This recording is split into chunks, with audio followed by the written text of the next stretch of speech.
boa tarde, melhorou? Melhorou, Júnior? Agora? Então, Tá a bom. gente... Tá bom, beleza. Né, nós já estamos aqui com 3 dos nossos convidados, professor Heleno, professor Júnior, eu vi aqui também o deputado Gervásio. Não sei se já está presente. Gervásio? Acho que sim. E estamos aguardando a professora Dorinha, que está terminando o atendimento segundo a secretária dela. Mas,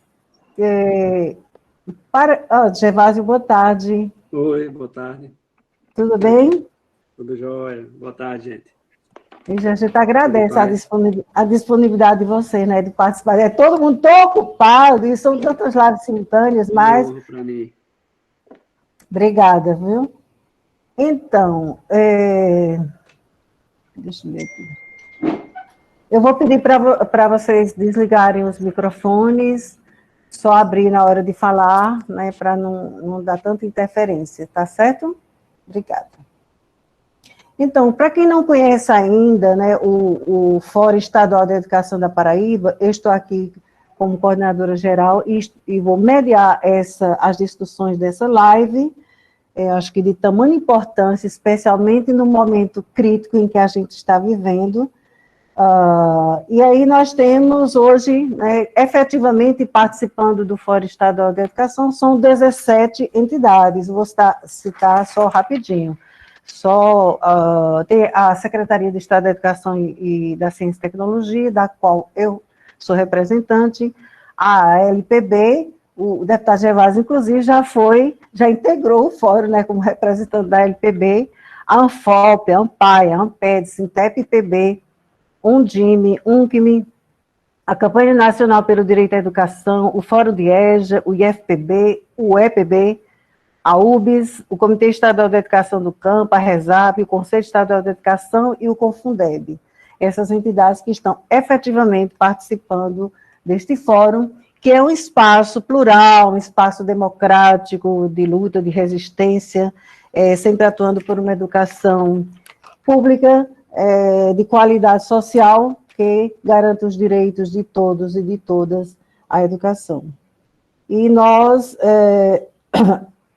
sempre estivemos junto antes do Fórum Nacional da Educação, o professor Heleno coordenou o Fórum Nacional da Educação, foi na gestão Lula e Dilma ainda, e aí quando entrou Temer, eles descaracterizaram totalmente, tiraram da Constituição do Fórum as entidades da sociedade civil, e aí a Helena, numa atitude bastante corajosa, reuniu todas as entidades que ficaram fora deste fórum, que seria, inclusive, responsável para fazer o monitoramento e acompanhamento do Plano Nacional de Educação. Aí foi criado o Fórum Nacional Popular de Educação. Então, nós também estamos juntos, nós do Fórum Estadual de Educação, estamos juntos ao Fórum Nacional Popular de Educação, nessas lutas pela democracia, nessas lutas pela garantia dos direitos. Hoje a gente tem, né, já fazendo um comercialzinho, professor Heleno, né, a gente foi ontem, né, que nós fomos surpreendidas com mais um golpe, com mais um ataque do governo federal à educação, né, com a proposição de tirar 5% do Fundeb, ou seja, correspondente a mais de 8 bilhões de reais, daqui a pouco a Aline vai falar sobre isso mais detalhadamente, da educação. Então, a gente está hoje se reunindo, se encontrando, assim, num momento decisivo, importante, porque daqui a gente pode tirar encaminhamentos para o enfrentamento, né, a esse ataque, e nós temos aqui o parlamentar, né, o deputado Gervásio, deputado federal, vamos ter daqui a pouco a deputada Dorinha, e a gente já conta, né, com a colaboração de vocês para essa articulação. Então, aqui a gente tem, hoje é um dia nacional, não sei se vocês estão vendo, eu poderia ter feito uma camisa, uma camiseta. Hoje é um dia Nacional de Luta em Defesa do Serviço Público, dia 30, com atos em todo o país. A Helene também pode, daqui a pouco, trazer mais informes para a gente. E tem outra nota aqui também da CNTE, né, que é sobre essa retirada de recursos do Fundeb para essa renda social, a renda de assistência social, que ele quer imitar Lula, né, substituindo Bolsa Família por essa renda cidadã. Então, são momentos, assim, muito graves, e a gente está trazendo já a discussão sobre a regulamentação do Fundeb, né? Então, os convidados, que são Heleno, Júnior, Gervásio, e daqui a pouco a deputada federal Dorinha, eles vão estar falando sobre, primeiro fazendo o resgate, né, da importância do novo Fundeb, e depois os principais elementos da emenda constitucional 108 de 2020 a serem regulamentados e que precisarão estar explicitados na lei de regulamentação do Fundeb. Essa lei precisa ser aprovada até 31 de 12 de 2020. Então, vocês também vão falar sobre as implicações dessa não regulamentação, os avanços que houve, né, com a promulgação dessa lei, foi uma conquista histórica, eu acho que toda a sociedade esteve envolvida, mas aí, de repente, a gente tem novos golpes, né? E, então, é isso, né? Cada um vai falar um pouco sobre essa importância do novo Fundeb e a importância também da regulamentação. Quais são os riscos, quais são as ameaças. No segundo momento, a gente vai para o debate, né? Sim, cada palestrante vai ter de 15 a 20 minutos, claro, a gente não vai cortar a fala de ninguém. Se precisar de mais tempo para concluir o seu pensamento, tem liberdade para isso. E no segundo momento vai ser o debate, né, tanto com as intervenções feitas pelo chat, como intervenções orais também, que a gente vai liberar. E no terceiro momento são as considerações finais e encaminhamentos, né, também, que são importantes. Então, Dorinha entrou? Não, acho que não. Não vi. Então, a gente começaria com o professor Heleno Araújo. Ele já vem de longas datas, né, conosco, nas conferências, as conferências de educação, desde a CONEB, a CONAI 2010, CONAI 2014, a CONAP 2018, né, que já foi num formato mais democrático ainda, né, porque o FNE realizou a CONAI, a moda deles, e a gente realizou a CONAP.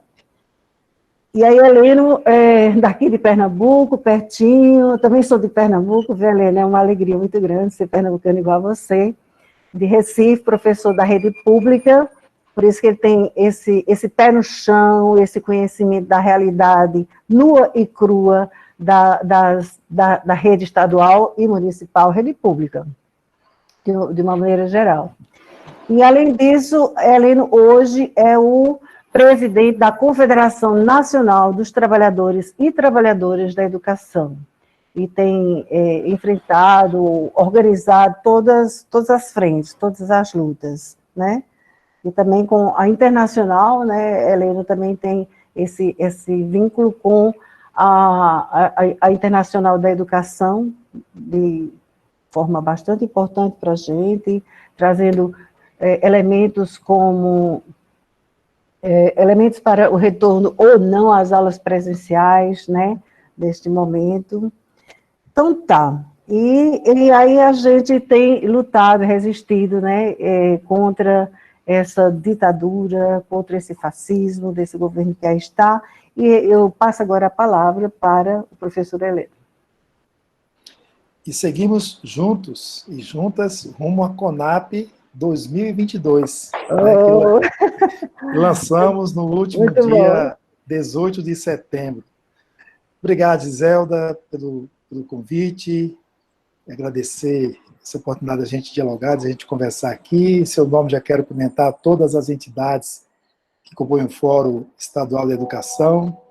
Quero cumprimentar também as nossas entidades filiadas à CNTE, aí na Paraíba, o SINTEP, o Sindicato Municipal de João Pessoa, cumprimentando a companheira Socorro Ramalho, a Leônia Gomes, companheiras aí de sindicato, de lutas permanentes entre nós. Cumprimentar o Gervásio, nosso deputado, o Júnior, nosso professor, que orienta o nosso trabalho, nossa luta, intensamente por aí fora, nesse debate importante. Eu cumprimentá-las e cumprimentá-los, estender o cumprimento a todos e a todas. Acho que Giselda, na introdução, já inseriu, né, este compromisso do Fórum Estadual de Educação da Paraíba no seu papel de discutir, refletir e apresentar propostas para as políticas educacionais. Esta é a função que está colocada ao Fórum Nacional de Educação na Lei do Plano Nacional de Educação, e o mesmo acontece com os planos estaduais e planos municipais e distrital de educação. Esta participação social é o que fortalece a democracia, que foi brutalmente atacada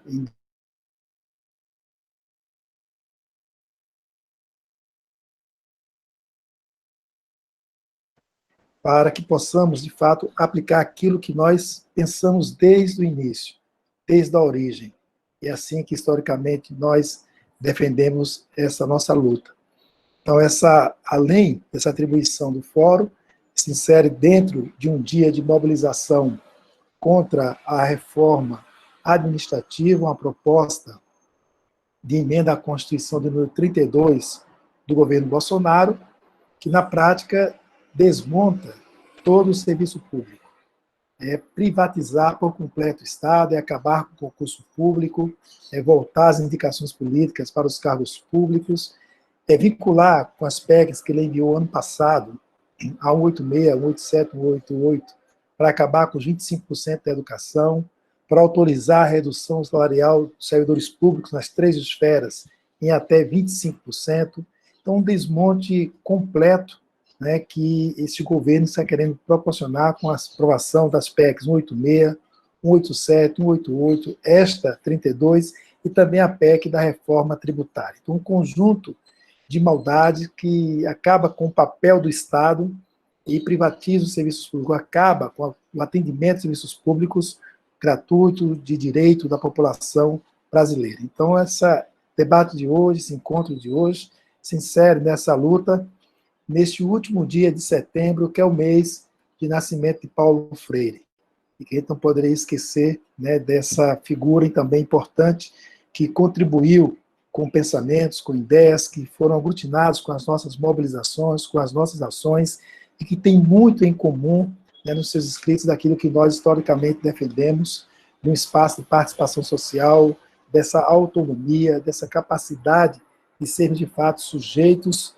da nossa própria história, construindo, debatendo e formando esse processo de luta. É assim que vamos desenvolvendo essas ações. Acho que tivemos um crescimento dessa participação muito forte a partir de 2007, com a CONEB, né, Conferência Nacional de Educação Básica, que saiu emendando com 2007, 2008, CONAI 2009, 2010, depois CONAI 2013, 2014, era ter uma CONAI 2018 com a participação social que foi cortada pelo golpe aí de 2016, mas a CONAP cumpriu também um papel importante em 2017, 2018, e agora vamos preparar para 2021, 2022, para manter esse ritmo de debate, de discussão coletiva, que trouxe elementos importantes. Acho que a gente olha a lei do Plano Nacional de Educação, podemos afirmar que lá tem conquistas históricas,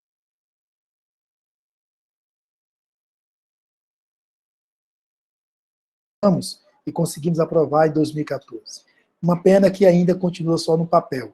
Não conseguimos tirar do papel para colocar em prática. Avançamos nos planos estaduais, na existência de planos estaduais, planos municipais, na perspectiva de um financiamento maior para a educação, mas a emenda 95 de 2016, que impede novos investimentos públicos até 2036, feriu de morte, vamos dizer assim, o Plano Nacional de Educação, porque 6 anos depois era para ter um outro cenário da educação brasileira, e isso não foi possível por conta da emenda 95. Mesmo assim, resistimos, né, lutamos. A ideia da emenda 95 deixou de fora o Fundeb, e aí é importante a gente lembrar disso, porque estratégias pensadas para frente, vamos deixar de fora o Fundeb da emenda 95, porque eles tinham a leitura que o Fundeb ia acabar em 2020. E com a emenda 95, o Fundeb acabando em 2020, nada mais ficaria no lugar. Começaria o processo de desmonte.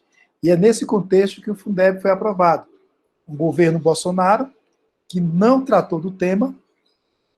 Os diversos ministros que passaram no Ministério da Educação em audiências públicas no Congresso Nacional, quando perguntados sobre o Fundeb, não tinham opinião, ou seja, o Ministério da Educação não opinava sobre o principal financiamento da educação básica, cujo papel técnico e financeiro cabe ao Ministério da Educação, junto com os demais entes federados. Mas se omitia do debate, dizia que o Fundeb era uma posição de governo, quem ia tratar disso era o Ministério da Economia, e não participou do debate durante todo o processo.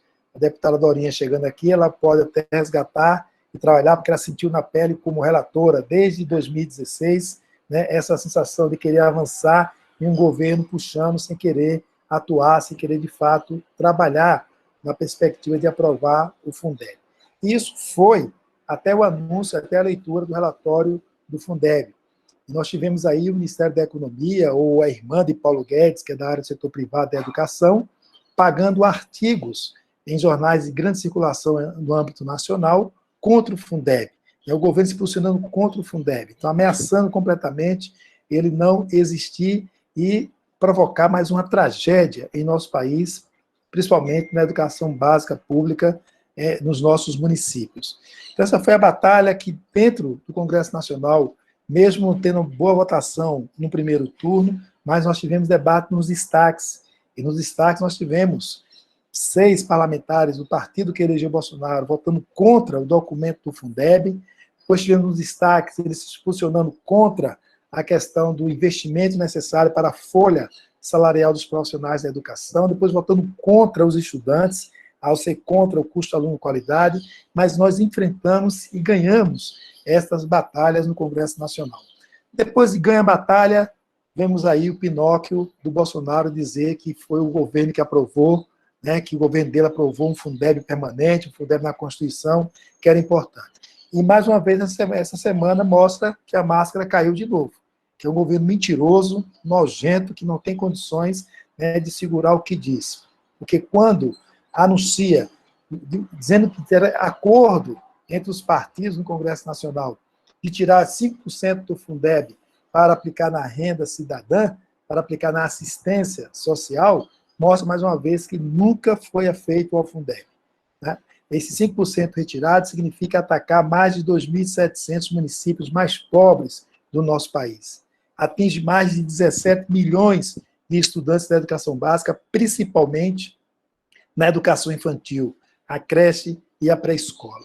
Então, é uma aberração de retirar 8 bilhões de recursos da educação, que precisa desses recursos, e mais ainda, para dar conta ao acesso, à permanência e à qualidade da educação que nós defendemos. Então, isso tudo é uma prova de que este governo não tem interesse pelo Fundeb e quer retirar de toda forma esses recursos. Dentro da proposta apresentada, reafirmam acabar com os 25% da educação dos estados e municípios. Ah, mas acabava em 100%, mas acabando de aprovar o Fundeb, mas isso pode significar que ficaremos apenas com recursos do Fundeb. E apenas os recursos do Fundeb para a educação também não é suficiente para dar conta do direito, da demanda da educação em nosso país. Então, tem um elemento de batalha aí muito forte que precisamos travar. Um outro movimento para contextualizar o Fundeb do governo é esta ausência do governo federal nessa regulamentação, nas regulamentações da emenda constitucional número 108. O tema da nossa conversa aqui trata de regulamentação, mas é importante a gente lembrar que trata-se de regulamentações. Né? O projeto da Dorinha está na Câmara, o projeto do Randolfo Rodrigues, que está no Senado, ele regulamenta parte da emenda constitucional número 108. Vai cuidar das ponderações, vai cuidar do controle social, vai cuidar da forma de distribuição desses recursos, a diversidade colocada nos atuais 10% destinado da União para estados e municípios, os novos recursos que começam a partir do ano que vem com 2%, até chegar em 2026 a, no mínimo, 23%. Então, um contexto de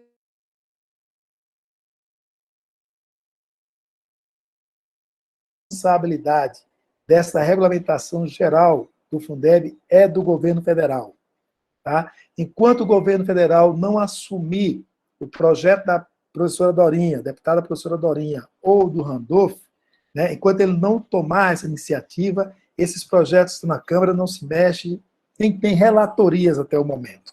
Nós estamos terminando o mês de setembro, temos as eleições municipais pela frente, precisamos da regulamentação para poder autorizar o repasse de recursos da União, dos estados para os municípios, e se não tiver essa regulamentação, esses repasses não são oficializados, e o Fundeb vai trazer consequências graves, porque não terão os recursos chegando nos estados e municípios para garantir o pagamento da folha salarial, para garantir a escola aberta, funcionando e atendendo os nossos estudantes. Então, eles fazem corpo mole na perspectiva do Fundeb. Esse corpo mole significa levar o tempo até o limite para que essa regulamentação venha através de medida provisória.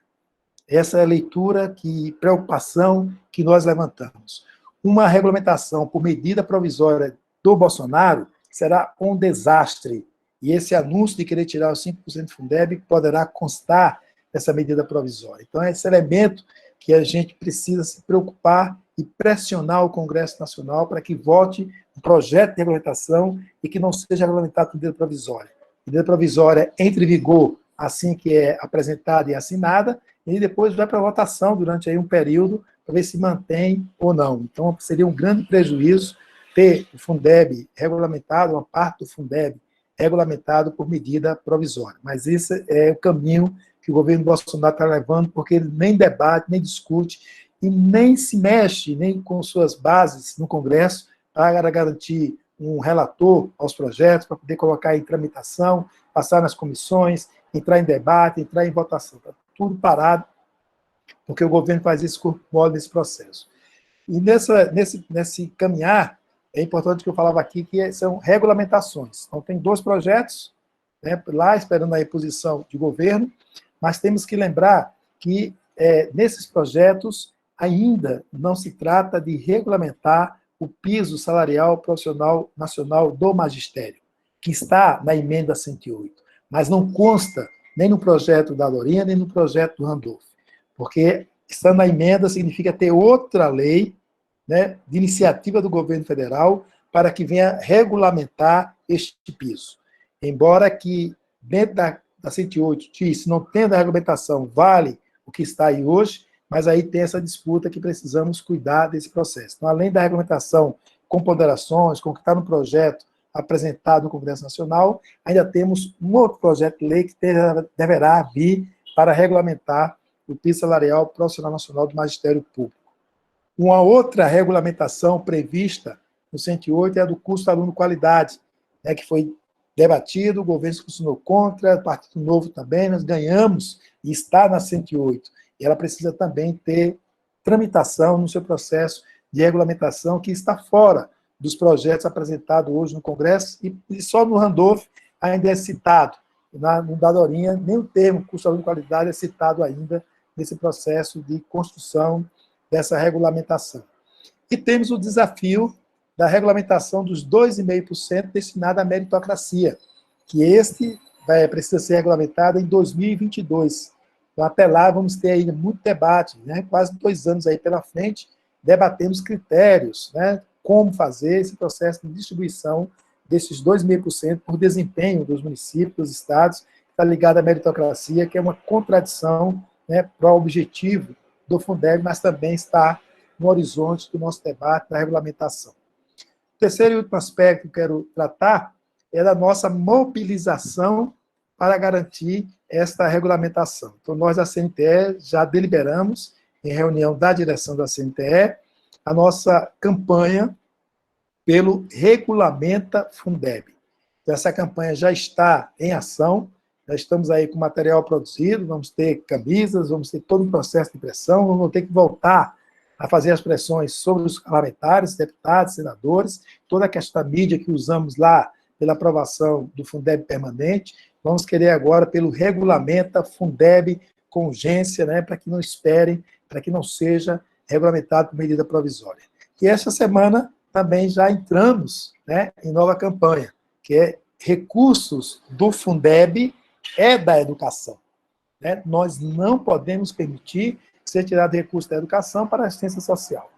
Nós somos contra a emenda constitucional 95, ela inibe a necessidade de fazer investimento nas pessoas, de fazer investimento nas políticas públicas que atendam o cidadão e a cidadã e que, de fato, faça desenvolver o país através do desenvolvimento social e humano dos seres, das pessoas que vivem em nosso país. Então, a emenda 95 tem que ser anulada. Estamos lutando no Congresso com projetos de lei, estamos lutando dentro do STF para acabar com a emenda 95, para que o Estado brasileiro, de fato, cumpra o seu papel de fazer o equilíbrio social. Nós estamos aí dentro da pandemia com os dados mostrados pela Oxfam de que os ricos ficaram mais ricos, que os bilionários concentraram mais que o Fundeb previsto para este ano de 2020. E na outra ponta, mais pobres, mais gente na extrema pobreza, mais gente passando fome. Então, há fonte de buscar recursos. Vamos taxar as grandes fortunas. Vamos fazer com que a herança, que é taxada só 3,8%, seja aumentada nesse processo. Vamos fazer com que a lei de Fernando Henrique Cardoso, de 1995, seja anulada, seja revogada. Porque hoje, quem tem lucros e dividendos, tem brasileiros, né, que recebem 320 mil reais por mês e não pagam um centavo de juros, de impostos, para ajudar nas políticas públicas. Então, quem tem esses recursos, quem está acumulando, vai ter que ajudar quem não tem. Esse é o caminho. E não querer tirar da saúde, da educação, ou fazer essa medida absurda de Bolsonaro. É tirar 5% do Fundeb, é tirar dos pobres para dar aos mais pobres ainda, os que estão nessa pobreza. Então, é tirar de nós mesmos, enquanto temos aí uma elite do dinheiro concentrando renda e que não são dados nossos, sindicalistas. São dados claros colocados aí nesse processo de acompanhamento. Então, há a fonte, há onde buscar esses recursos, e nós temos que manter essa pressão, né, pela regulamentação do Fundeb para investir na educação e garantir que os recursos do Fundeb é da educação e da educação pública em nosso país. Então, são esses temas que eu trago aqui para a nossa reflexão, Giselda, e o nosso debate na tarde de hoje. Muito obrigado aí pela atenção de todos e de todas. Nós que agradecemos, Helena, as suas preciosas colaborações e vamos estar juntos na luta. Então, acho que a Dorinha não entrou ainda, nós vamos passar para Júnior. Eu tentei fazer um resumo da biografia, do currículo de Júnior, que é tão extenso. Hein, Júnior? Tem muita produção. Desnecessário. Diga bem, professor da UFPB. É professor da UFPB, mas, além disso, ele é um doutor em educação, um grande estudioso e pesquisador na área de financiamento público, e acho que, resumindo ainda, a política educacional é a sua tônica, é a sua especialidade. Valeu? Isso. Então, resumir, Júnior, com você a palavra. Giselda, muito obrigado pelo convite, em nome do Fórum Estadual de Educação, que eu fazia parte até uns dias desse, mas como houve mudança da nossa ANPAI local, é preciso que a nova diretoria indique, né, os novos membros da ANPAI no fórum. Né? Mas é um instrumento importantíssimo de reflexão e de mobilização da educação básica aqui no estado da Paraíba, combinando com o conjunto dos outros fóruns desse país afora. Saudar Heleno, grande companheiro de luta, né, hoje é uma referência nacional, pela postura ética, pela firmeza nas convicções, né? Não é fácil o lugar que Heleno ocupa, e pior ainda no momento em que ele esteve à frente, né, do Fórum Nacional, não é isso? Pela CNTE, e com o golpe que foi dado a partir de 2016. E saudar o deputado Gervásio Maia, que é uma pessoa que sempre esteve próxima dos movimentos sociais, e essa presença dele aqui mostra mais esse compromisso. E todos os colegas, companheiros e companheiras aqui, sintam-se todos abraçados e abraçadas. Eu vou tentar fazer aqui uma fala breve, porque eu acho que o que vai valer mais aqui é o debate, que a gente vai trazer aqui à tona. Bom, em primeiro lugar, a constitucionalização do Fundeb foi algo magistral. Eu acho que é uma grande, talvez a única vitória que nós tivemos nesses últimos 2 ou 3 anos. Assim, vitória de porte, né? Porque esse processo quebra toda uma insegurança jurídica acerca de possíveis alterações. Claro, pode acontecer, mas nós sabemos que o quórum de uma proposta de emenda constitucional é bem maior.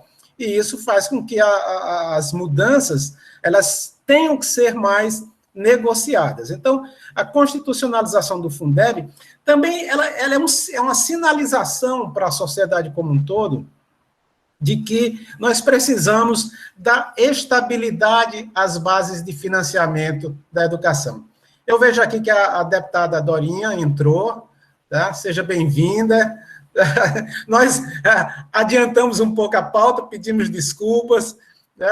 Mas, enfim, faz parte do processo aqui. Então, quero saudá-la também, deputada Dorinha, também pela sua firmeza, como conduziu a relatoria da PEC, não é? E a senhora foi muito importante para consolidar essa conquista. Obviamente, a gente diz consolidar, mas nesse país... Consolidar é um termo que ele é muito flexível. Bom, pois bem, então, a primeira parte que eu queria falar era dessa questão da constitucionalização. Todos nós sabemos disso, mas não custa nada revigorar a tese da constitucionalização do Fundeb como uma grande conquista da nossa sociedade. Vamos lembrar bem, o avanço nas políticas de financiamento da educação no Brasil, isso é coisa muito recente. A gente, às vezes, escuta o debate, acho que a deputada Dorinha escutou muito, o Brasil investe o mesmo que a OCDE em educação. Bom, você está falando isso a partir do prisma de percentuais globais de PIB, que é uma referência, mas ela não é uma referência das mais, do ponto de vista... eu diria assim, estatísticos, científicos, dos mais importantes. Por quê? Porque ela só mede, digamos assim, a disponibilidade dos recursos, mas ela não diz o quanto chega na ponta. Aí você tem que fazer o cálculo do custo por aluno. Né? Então, quando a gente diz o Brasil investe 6% do PIB em educação, a OCDE investe 6% do PIB em educação, tudo bem, mas proporcionalmente o PIB deles é maior e a população escolarizável é menor. Então, o gasto por aluno que chega na ponta, 3, 4, 5 vezes mais do que no Brasil. E como nós somos um país muito desigual, quando a gente sai da média, aí é que as coisas ficam horríveis, porque a média é uma coisa, mas o que você investe lá em Santos, não sei, em Gramado, não é o que você investe aqui em Cochichola, em Bonito de Santa Fé, só para dar exemplos de cidades aqui, pequenas cidades do estado da Paraíba. Então, essa constitucionalização ela vai dar uma certa estabilidade nesse processo. Agora, a regulamentação ela tem que ter muito cuidado por parte da sociedade civil e da sociedade política. Primeiro, porque existe uma aprovação de maioria simples. Segundo, porque são os detalhes que podem, né, trazer retrocessos àquilo que nós tínhamos pensado inicialmente. Por exemplo, o tamanho da complementação da União, lembremos que a proposta inicial dos movimentos sociais era de 40%. Por quê? Para você fazer um modelo tripartite de fato da União, dos estados e dos municípios. né? Porque, na prática, mesmo com o Fundeb atual, vigente, quer dizer, estados e municípios bancavam praticamente 90 e poucos por cento dos recursos da educação. A União, no que se refere à educação básica, entra com uma parcela muito pequena. Então, a ideia dos 40% era tornar, de fato, o tripartite. Isso não aconteceu. Mas chegamos a um patamar bastante elevado, do meu ponto de vista, tá? E isso se deu por conjunturas políticas em relação à própria base do governo, pelos erros que cometeu na gestão do Ministério. Interessante, erros do ponto de vista deles, porque para a gente foi bom. Primeiro-ministro Abraham Weintraub basicamente não quis entrar no debate, e aí foi como e a deputada Dorinha assumiu uma postura proativa, e no final eu lembro que eles disseram, não, nós vamos mandar uma nova proposta, e vocês disseram, bom, pode mandar, mas aqui o que vai tramitar é o que já está sendo discutido. Foi uma postura extremamente correta, porque o que, na verdade, eles queriam era atrasar o processo mais uma vez. Não, o objetivo deles nunca foi debater o Fundeb, foi atrasar o processo de aprovação do novo Fundeb. Então, na regulamentação, a coisa muda de figura, porque como o quórum não é o quórum qualificado, ela é maioria simples, então qualquer acordo mais ou menos estabelecido aí pode redundar em alguns retrocessos. O primeiro é esse que nós já tocamos aqui, tanto Giselda colocou como Heleno também colocou, que é colocar um jabuti na árvore do Fundeb. Todos nós sabemos que jabuti não sobe em árvore. Alguém tem que pô-lo lá. E o que é que eles estão querendo colocar? É a velha proposta do Guedes, de pegar uma parcela dos recursos do Fundeb, jogá-los para a proposta que está em discussão, o novo Bolsa Família, o nome que se dê, Renda Cidadã, atrelando a uma espécie de voucher, sobretudo para a educação infantil. Na verdade, não é para a educação infantil, para um arremedo de educação infantil. Porque eu lembro que se falou num valor de R$200, foi algo que foi cogitado de pagamento.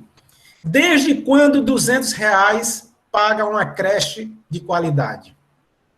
Na verdade, você vai estar pagando creches de ponta de rua e sem dar as condições mínimas de alimentação, de vestimenta, de higiene.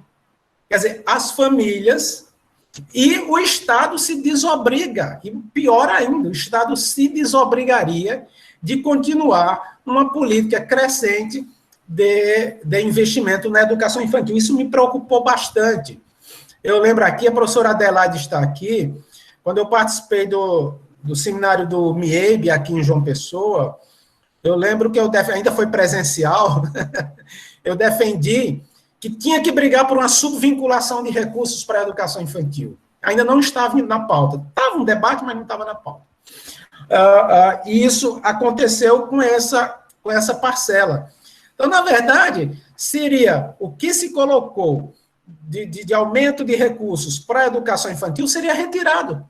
E seria retirado da pior forma, através de um processo de mercantilização da educação infantil, mercadorização, para ser mais exato, e também para atender interesses confessionais ultrafundamentalistas. Né? No fundo, é você, uma espécie de guetos de formação de crianças financiados ou subfinanciados pelo Estado, mas com apoio, tá certo? Para colocar essas crianças por bairros, por localidades, etc. Então, isso é um desfazimento de uma política educacional de formação da educação infantil. Né? Nessa palestra do MIEB, eu fiz uma referência ao Prêmio Nobel da Economia, James Heckman, um liberal, mas que a principal tese de James Heckman é o seguinte: o investimento em educação infantil, as taxas de retorno, a partir da chamada teoria do capital humano, são maiores do que o investimento nos demais níveis de ensino. Isso é interessante porque é tudo contrário a que o principal criador da teoria do capital humano, Theodor Schultz, dizia lá na década de 50, 60. Que quanto maior os níveis, maior a taxa de retorno, por isso, inclusive, o ensino superior tem que ser privado. O James Heck foi numa posição distinta. Ora, é a educação infantil, fornecimento da educação infantil, que a partir de um estudo longitudinal que ele fez de 20 e poucos anos, numa creche a Perry, se eu não me engano. Pois bem, então isso é extremamente importante trazer esse debate aqui. E ainda mais porque é o seguinte, quer se mexer no recurso do Fundeb, mas não quer se mexer na emenda constitucional do teto dos gastos. E aí é muito bom, né? Eu não mexo no dinheiro que está sendo, aspas, retirado das políticas sociais para atendimento, né, a financiarização, né, as bancas internacionais, vou mexer nos recursos da educação. Quer dizer, e aí fica o presidente Maia dizendo, olha, não mexe com a PEC não, com a emenda do teto dos gastos. Como, meu amigo? Nós estamos num momento totalmente atípico. Essa pandemia, ela obrigou todos os governos a mudarem suas políticas econômicas, restricionistas, contracionistas, para serem políticas anticíclicas. Daí a necessidade de você mudar o patamar de investimento. E tem mais, fico muito preocupado com essa bolha de inflação, porque, veja bem, toda a discussão para você não, por exemplo, imprimir papel moeda, que era uma das maneiras de você financiar o Estado. A Mônica de Bolle faz esse debate muito interessante, é economista. Quer dizer, imprimir moeda, por que não imprimir moeda? Porque causa inflação. Nós estamos com inflação na faixa de 1,5%. Até um mês atrás. E, de repente, nós estamos com a bolha de inflação, tá certo? Que é preciso averiguar se isso não é um movimento para exatamente você dizer, olha, segure a questão da inflação, portanto, nada de aumento dos gastos, nada de mudar. Esse movimento também me estranha bastante, como você tem bolha de inflação quando você tem uma maior taxa de desemprego desde que começou essa medição agora pelo IBGE. Eu disse que queria falar pouco e eu acho que eu já estou falando demais. Então, é o seguinte, eu quero fechar aqui. Eu já falei um pouco dessa questão dos vouchers, que eu acho que não é uma questão central, mas queria fechar O Heleno aqui falou sobre a questão do piso dos professores, eu vou deixar de lado, se no debate a gente pode falar. Mas eu quero falar da questão dos 2,5% destinados à melhoria do desempenho das redes, melhoria de rendimento, etc, etc. Quero levantar uma tese polêmica aqui, deputado Gervásio Maia, deputado Dorinha. Quero levantar uma tese muito polêmica, mas é necessário. Em primeiro lugar, o IDEB teria que ser suspenso. O IDEB do próximo ano teria que ser suspenso. Como é que você vai fazer a avaliação de desempenho das escolas depois de um ano que zerou praticamente para a educação básica desse país? Pública. Tá? A rede particular ela não é obrigada a participar do IDEB. Tá certo? Mas a rede pública é obrigada. Eu até admitiria a continuidade do Prova Brasil como elemento diagnóstico para a gente saber o quanto se perdeu na pandemia. Até acho isso razoável, porque a gente tem que medir um pouco, tentar mensurar os níveis de habilidades e competências das crianças e adolescentes, o que elas deixaram de receber, digamos assim, usando um termo um pouco frágil, mas, enfim, neste ano de 2020. Agora, querer cobrar taxa de rendimento, de notas, multiplicado pela taxa de sucesso, que é o IDEB, quando nós sabemos que nós vamos ter uma taxa altíssima de evasão, sobretudo no ensino médio, e evasão no ensino público. Então, esse DEB de 2021, que será publicado em 2022, esse DEB, ele é falso. Ele não vai representar a escala otimizada de crescimento. Será um outlier, um ponto fora da curva. Tá certo? Um ponto fora da curva para baixo. Tá certo? Então, isso é um debate que tem que ser feito. E com isso, tem que adiar essa modelagem. Eu diria o seguinte, se não puder acabar a modelagem, pelo menos adiar a modelagem desse financiamento por desempenho, até que os 23% da União estejam completos dentro do Fundeb. Ou seja, pelo menos por 6 anos. Porque o impacto da pandemia não será só 2021, vai se estender também, porque nós sabemos, educação é um processo para você construir a qualidade, mas para destruí-la é só um movimento. Então, por exemplo, o que aconteceu hoje na pandemia é uma coisa gravíssima, e tentar medir meritocracia já numa situação normal, que não é normal, nós sabemos, pelas desigualdades educacionais.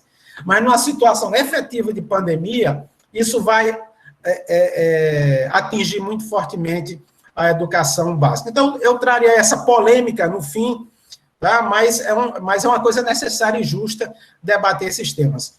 Eu vou ficar por aqui, porque eu acho que no debate a gente pode voltar aos outros temas. Fico muito agradecido mais uma vez pelo convite e vamos participar desse processo como um todo. Muito obrigado.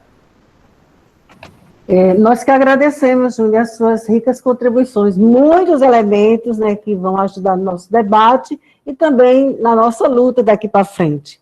Tá? Então, agora, já que a professora Dorinha entrou, a gente dá as boas-vindas e agradece, né, a disponibilidade dela de estar hoje participando dessa live.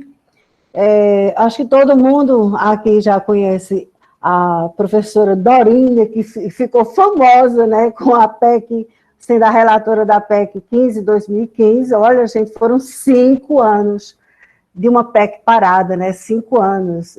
Como o professor Helene já colocou, né, o Ministério da Educação se desresponsabilizou completamente, e a professora Dorinha foi para cima, e articulou, e brigou, e, enfim, nós tivemos uma grande vitória. Ela foi a relatora dessa PEC, saiu vitoriosa, e agora a professora Dorinha está como autora de um dos projetos de lei, que é o projeto de lei 4372/2020, que regulamenta o Fundeb, e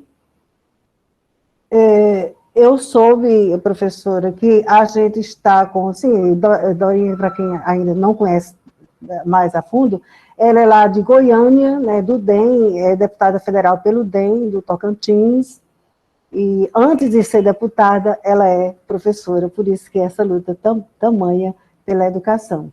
E acho que foi ontem que eu assisti a uma live, onde foi colocado que há 5 propostas desse projeto de lei para a regulamentação do Fundeb.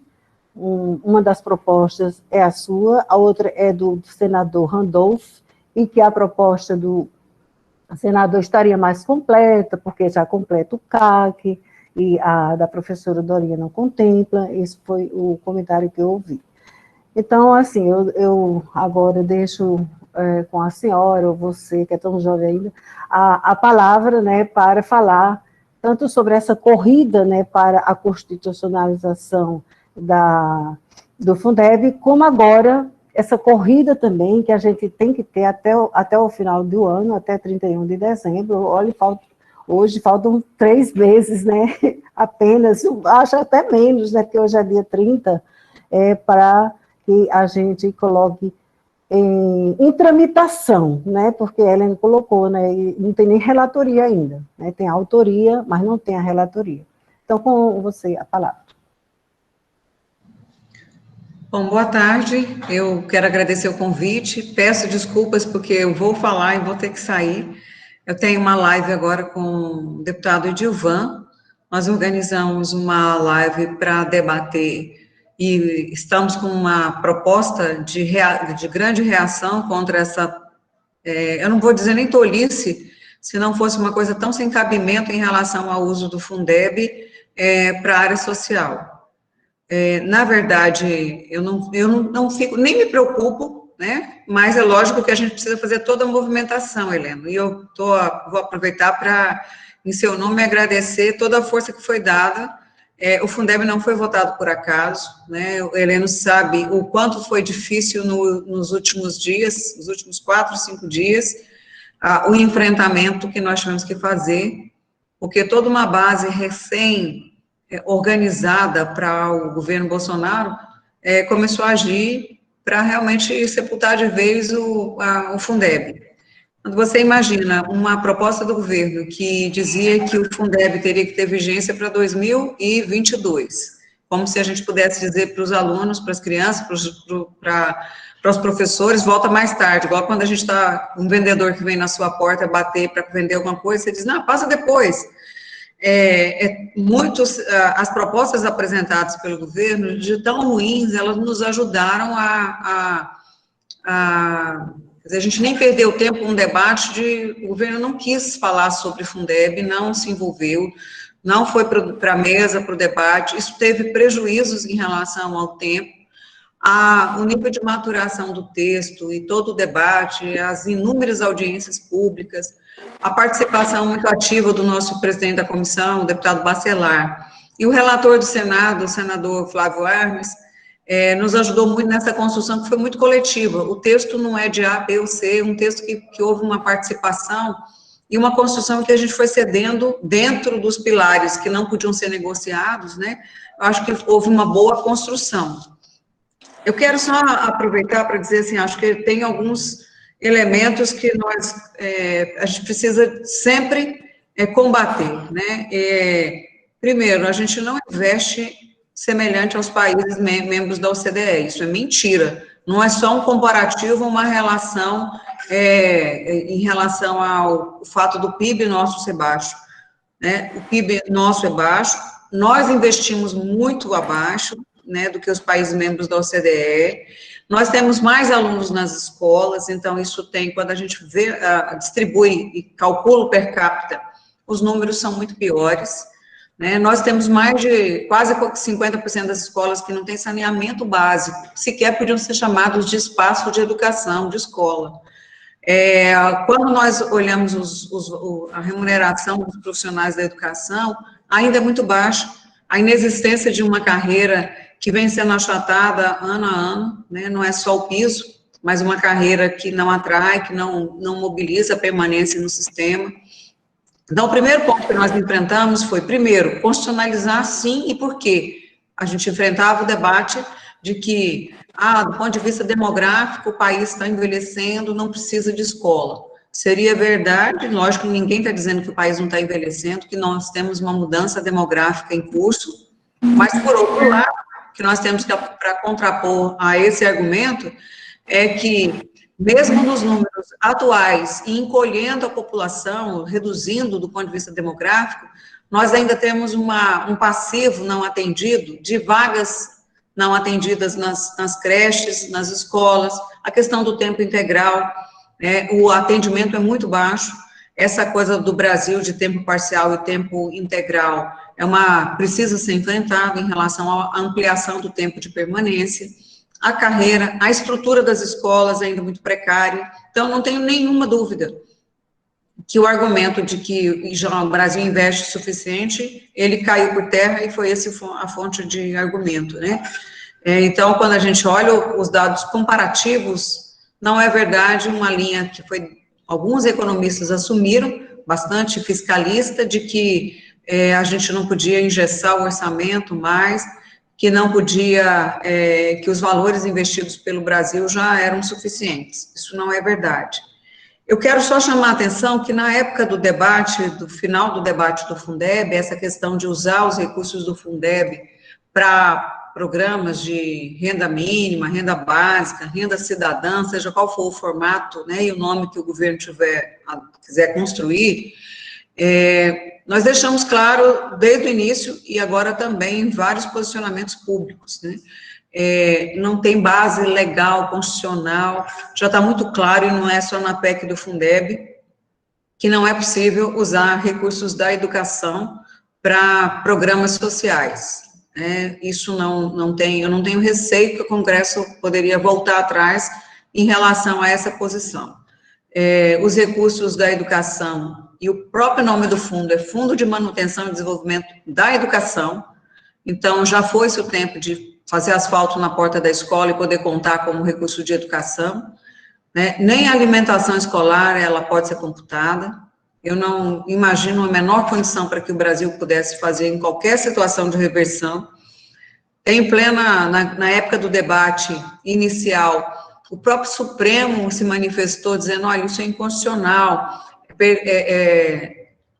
negativa de direito, é retrocesso. Então, o que eu peço a cada um que está nos acompanhando é que nos ajude nessa mobilização da sociedade para chegar aos parlamentares dizendo, olha, a gente continua com a mesma posição.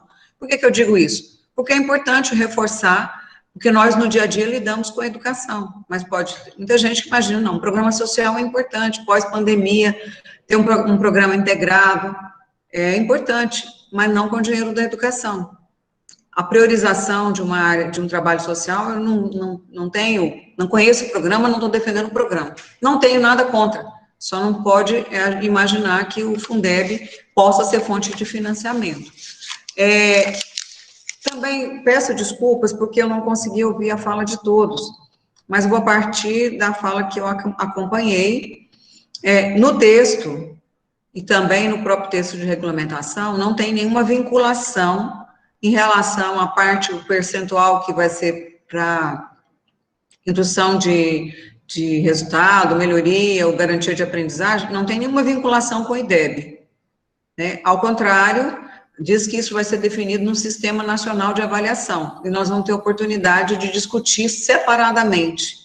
E a ideia não é ranking, não é comparativo, não é medir IDEB, concordo em grande parte com o que foi colocado aqui anteriormente, eu acho que os efeitos da pandemia, todas as dificuldades, mas não só isso, a desigualdade que nós temos no Brasil, a desigualdade enorme de atendimento entre as diferentes redes, não permite que parte desse recurso seja meramente distribuído à medida que exista avanço do IDEB. Sempre votei contra isso, botar IDEB na porta da escola, comparar os maiores IDEBs e financiamento. Acho que o IDEB tem bons desenhos, mas longe de ser o único formato de avaliação, incompleto, com recortes, independente de qualquer situação. É preciso, sim, construir o Sistema Nacional de Educação. Isso foi conversado na época com a própria campanha.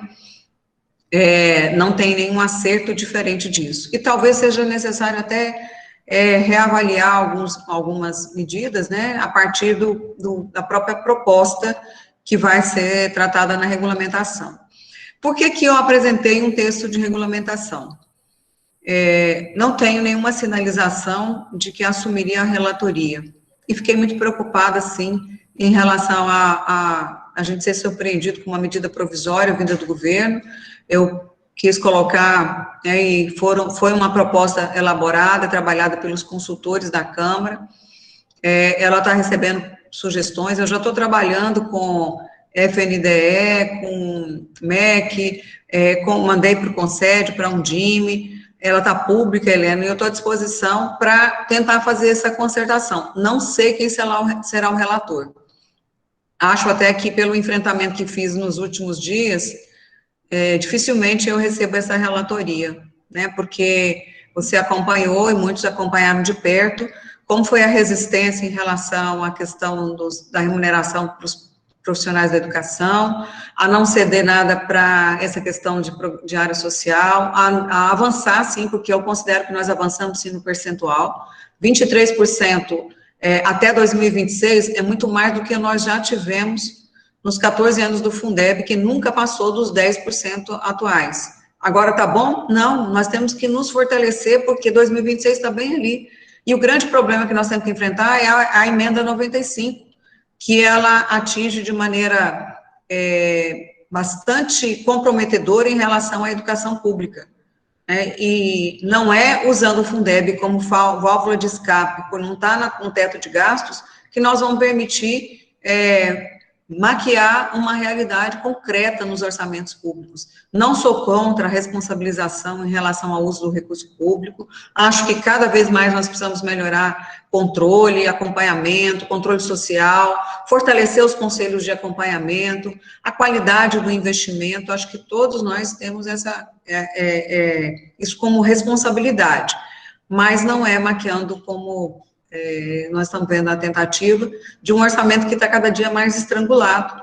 E não é só na educação, mas a educação a gente tem dados muito concretos, porque tinha um mínimo definido constitucionalmente, né? Tem um mínimo definido constitucionalmente, mas não precisa de muito esforço, basta pegar o orçamento nos diferentes programas e o percentual garantido, e logicamente a folha como despesa obrigatória, tomando o espaço de todo tipo de política pública e investimento. Então está aumentando o pessoal, precisa diminuir? Não. Na verdade, se nós olharmos em termos de expansão de atendimento, de abertura de vagas, novos cursos, novas regiões, nós também estamos paralisados, né? E temos muitos cursos nos institutos federais e nas próprias universidades, ameaçados, inclusive. Políticas públicas em relação ao apoio estudantil, o apoio às populações mais vulneráveis. Então, não é aí que está o problema. Não é o problema entre mais investimento para a educação superior e a educação básica. Essa dicotomia, ela é falsa. Ela não é real, a gente não pode embarcar nela. O governo está fazendo uma escolha por investimento na educação superior, a básica em detrimento da superior. Mentira, não é por aí o debate, né? Eu acho que alguns elementos a gente enfrentou muito duramente. Não sei, né, como eu disse, uma das minhas preocupações em relação à fala sobre, Giselda, que você colocou sobre o texto mais ou menos completo, eu não tenho nenhuma dificuldade se o texto que conseguir avançar for um texto do Senado. Esse texto, o que nós estamos fazendo? Os consultores da Câmara e do Senado, consultores do senador Flávio Arnes, trabalharam nesse texto, estão trabalhando no debate para o texto que está em tramitação na Câmara. Se o texto do Senado for votado primeiro, da mesma forma como o Senado abraçou o texto da Câmara, nós vamos abraçar o texto do Senado. Não tem nenhuma paixão. Ao contrário, a nossa paixão é pela educação e o prazo é muito curto. Eu só chamo a atenção, e o CAC foi um dos pontos que provavelmente tive bastante reação talvez não assuma nem a relatoria por causa do CAC, porque foi uma das coisas que a gente manteve, né, no texto final. Não vejo como uma coisa comprometida que leve à judicialização, acho que é um avanço necessário em relação ao debate. A gente não fala de um custo único, não se fala em padrão único. Logicamente, nós teremos que ter olhar diferenciado para o Nordeste, para a região Norte, para a área indígena, tudo isso eu acho que é possível trabalhar. Por que ele não aparece no meu texto? Porque no texto já votado, coloca que o CAC vai ser definido numa lei complementar. E essa lei que nós estamos trabalhando é uma lei ordinária, ela não é a lei complementar. A ideia é que na lei do sistema, o CAC possa ser definido ou uma lei própria. Eu acho que na lei do sistema, que está com a relatoria do deputado Edilvan, é possível avançar em relação à composição, desenho, estrutura do CAC. Mas é somente isso, né? Porque a nossa proposta, mas como eu disse, a proposta apresentada é uma lei ordinária. Se vocês observarem a proposta da lei, tem muitos elementos que nós não enfrentamos em relação a per capita, há muitas mudanças, elas foram preservadas, porque nós não temos tempo hábil para retomar todo um processo de discussão com as comissões sem funcionar, sem poder fazer debates com a grande participação da maioria das entidades. Então, o texto apresentado, ele é um texto bastante conservador, na medida em que muitos elementos serão definidos no ano de 2021, imaginamos que aí sim com um debate mais amplo, né? Mas foi esse propósito, né, se a gente vai trabalhar naqueles per capitas, quanto vale a educação infantil, quanto vale o ensino médio, fundamental, educação do campo, precisa ter 18 fatores de ponderação, não precisa ter, tudo isso imagino que nós vamos ter um debate que precisa necessariamente ser travado no ano de 2021. É que do ponto de vista concreto, nós já estamos em campanha municipal, as comissões sem funcionar, e a ideia, e a pressão, Heleno, estou falando o Heleno, mas falei a mesma coisa com o Luiz Miguel, com a Cecília, nós precisamos pressionar para que seja definido um relator. Não precisa ser a deputada Dorinha. Se for eu saio da autoria, a gente pede a retirada do nome. Tem vários coautores. Se for o deputado Dilvan, ótimo. Se for a deputada Rosa Neide, ótimo. Por que eu estou citando esses nomes? São pessoas que estão conosco durante todo o tempo no debate. Eu não tenho nenhuma dificuldade, não imagino, agora não imagino que a gente tem que fazer alguma escolha. O que a gente quer é que sejam pessoas que estejam acompanhando o debate. Não dá para vir cair um relator que, a priori, a gente já sabe de onde ele fala e que interesse ele vai estar defendendo. Né? Eu acho que esse é o nosso foco. Seja o deputado Bacelar, é o senador Flávio Arnes, é o senador Isalci, a Randolph, ou seja, para nós, o que a gente precisa ter é esse foco. Nós precisamos regulamentar, sim, porque se a gente demora em relação a este avanço, cai uma medida provisória de um dia para o outro e a gente fica numa situação bastante desconfortável. Então, assim, essa a minha dificuldade. Eu preciso, realmente, peço desculpa, mas acabei de receber um bilhete que o Dilvan está ao vivo, já tem 16 minutos, está me esperando, e eu me coloco à disposição, peço desculpas, e é muito importante essa movimentação. A reação foi muito forte, por isso o governo até já está dizendo, a gente pode rever fonte. A gente pode não, vai ter que rever fonte. Fundeb não é fonte. Né? Vamos procurar outros lugares, programas de renda básica, de fortalecimento de apoio, condicionalidade, ampliar a vaga na educação, é importante. Mas eu não conheço nenhum programa que tenha maior efeito para a cidadania e para o desenvolvimento humano do que a educação. Eu tenho dito isso. Basta o desafio nosso de ampliar a vaga, de garantir o atendimento da educação infantil em escola, em educação mesmo, já tem um grande alcance social. Por si só, já vai cumpre a sua tarefa. Hoje, a cada 100 crianças, a gente atende 36 crianças. E nós podemos, só no trabalho dentro da educação, já ter uma ação integrada no desenvolvimento social, não precisa usar o dinheiro para fazer asfalto na porta da escola e dizer que aí é desenvolvimento de educação. Né? Então, sou contra voucher, deixei isso muito claro, não vejo espaço nenhum, o texto constitucional não deixa esse espaço para voucher.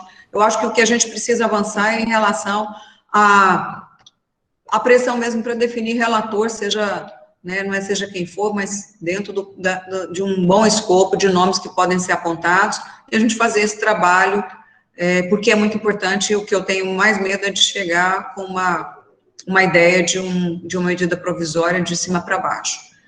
Me desculpem, gente, mas senão eu vou apanhar do cearense bravo, que é o deputado Dilvan. Dorinha, a gente agradece demais a sua participação, de fato, e parabenizo por sua postura coerente, agregadora, porque é melhor que a oposição se una, se tem 3, 4 propostas, né, do que a gente ser surpreendido por uma proposta aí do governo federal, né, do jeito que ele pensa. Então, a gente agradece, vamos para frente, luta, temos muita luta, ainda temos que discutir também sobre o Sistema Nacional de Educação, né, tem um PL tramitando, tem muita discussão e muita luta. Muito obrigada. Ok? Obrigada, gente. Contamos com vocês, nos ajude nessa pressão necessária e urgente. Com certeza. Um abraço. Obrigada, desculpe. Até mais. Então, agora a gente passa a palavra para o nosso deputado federal, eu digo nosso, né, que ele é pertinho da gente aqui, tá conosco das lutas aqui na Paraíba. Então, com você, a fala agora, deputado Gervásio.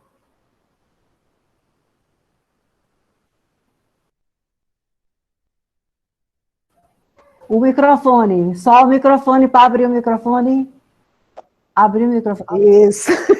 Abriu. Agora que eu estou fazendo isso quase todo dia e ainda não me Eu já ia pedir para falar, porque eu tenho um compromisso na casa do deputado Buba Germano daqui a pouco.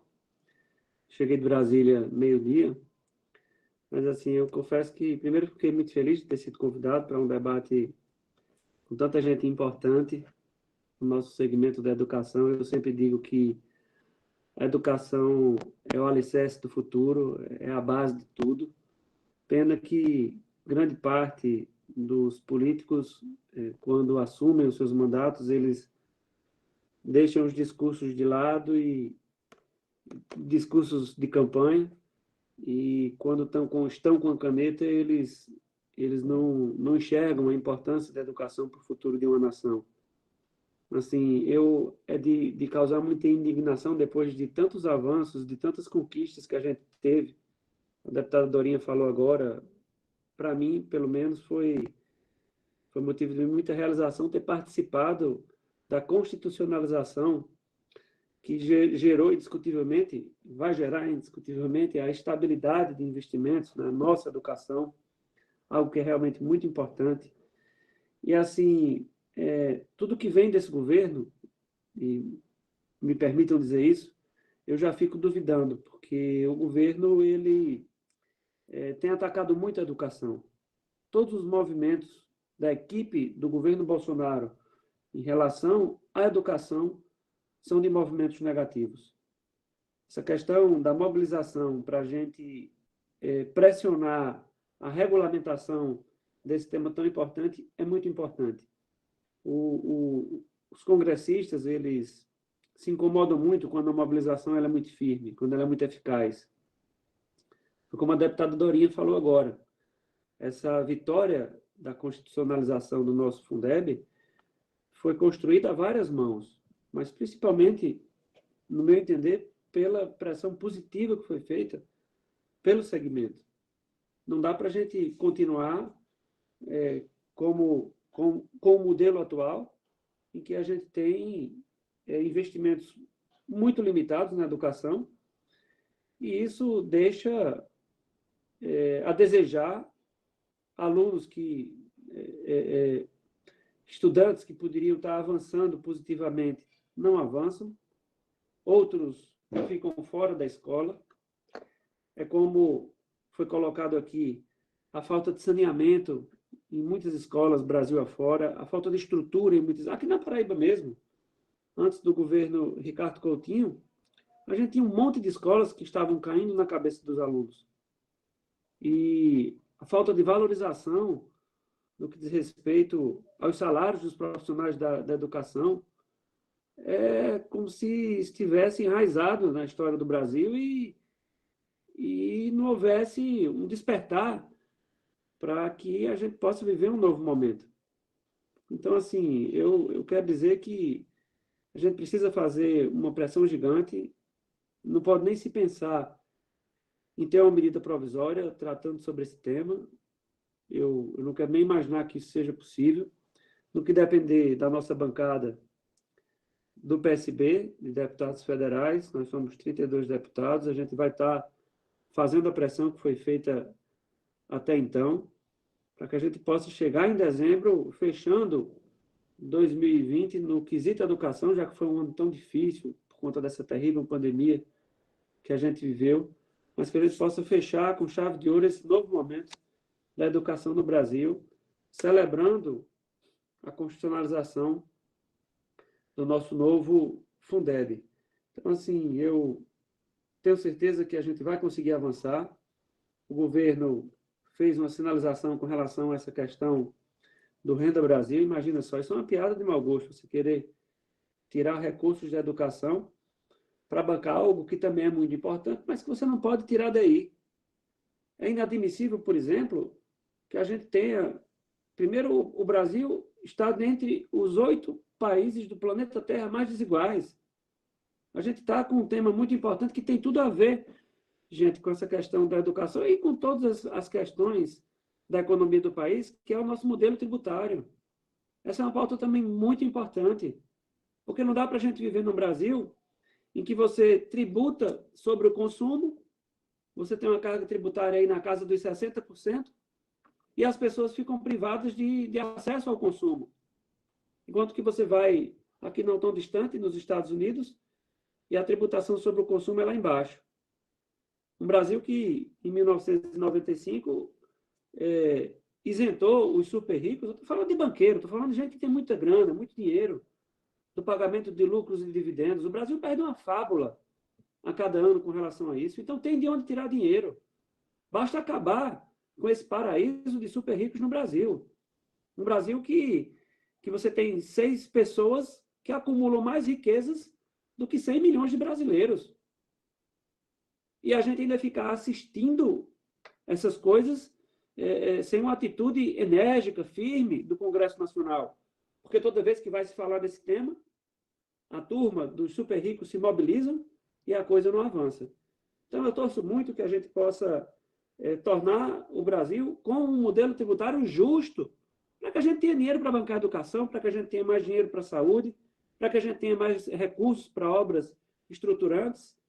Não é justo que todo mundo pague o seu imposto de renda, e os super ricos, que acumulam bilhões e bilhões de reais durante o ano, que cheguem no final do exercício, transfiram esses lucros e dividendos para o seu CPF e não paguem um único centavo ao leão. Esse é o nosso país. Somente o Brasil e a Estônia, um país, como vocês sabem, pequenino lá da Europa, que bancam essa farra boa para os grandes ricos desse país. E aí, falar de tirar dinheiro da educação, realmente, eu vou colocar todas as nossas energias, podem ter certeza disso. A educação é um tema que passa muito, para mim não valeria a pena estar na política, fazer política, sem ter como uma das nossas bandeiras de luta o fortalecimento da nossa educação, o fortalecimento, um enxergar muito mais positivo para os nossos educadores. Sem eles a gente não iria para canto nenhum. Então, tem um conjunto de coisas acontecendo no Congresso Nacional e a mobilização dos educadores no Brasil tem uma força gigantesca para que a gente possa acabar com algumas mazelas que a gente carrega há tanto tempo no Brasil e que, se Deus quiser, a nossa geração ainda vai viver para ver o Brasil mais justo, o Brasil mais igual e avançando muito com educação de qualidade, com grandes investimentos na educação. Portanto, vamos trabalhar essa regulamentação, vamos para cima também, aproveitando aqui esse espaço tão nobre, com tanta gente importante da educação, para se mobilizar, para que a gente possa se mobilizar também com relação ao nosso modelo tributário. Eu tenho certeza que, vencendo algumas questões como essas que eu citei, a gente vai ter para as futuras gerações uma qualidade de vida infinitamente melhor do que o que a gente já assistiu para trás nas últimas décadas. Então é isso, eu não vou poder ficar para assistir, para participar com vocês desse debate, porque eu tenho realmente esse compromisso. Ok, deputado. Comigo, nosso gabinete lá, eu não posso dizer que está de portas abertas por conta dessa pandemia, mas qualquer coisa é só avisar que eu estou junto, estou ao lado de vocês. Podem contar com o nosso mandato integralmente, como um mandato voltado para essa bandeira de luta positiva da educação. Aliás, foi assim que fiz também quando fui deputado estadual na Assembleia Legislativa. Muito obrigado.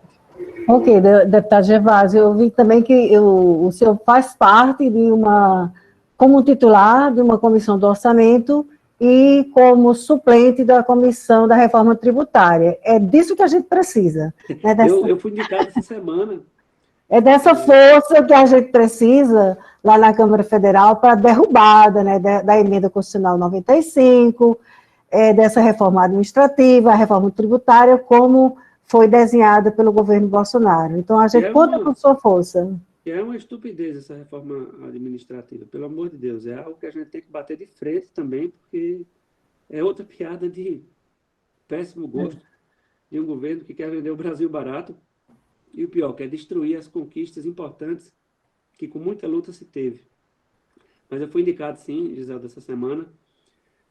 O PSB só tem 2 vagas, 2 assentos na CMO, na Comissão Mista de Orçamento, que é nela em que nós vamos discutir todo o orçamento da União referente ao exercício de 2021. Então, para mim, foi uma honra muito grande ter sido escolhido pelo nosso líder, a líder Alessandro Molon, na condição de membro titular da CMO. O que vocês precisarem nesse debate referente ao orçamento de 2021, podem contar comigo, que eu vou estar lá me fazendo muito presente, porque é algo realmente muito importante. Então é isso, gente. Pode deixar que a gente vai sempre bater a sua porta todo dia. Pode contar comigo. Obrigada, Gervásio. Até a Valeu, gente. Um próxima. Até o abração, viu? próximo Eu vou encontro. pedir licença. Queria muito ficar, mas eu vou realmente ter que sair, porque eu já tinha assumido esse compromisso antes.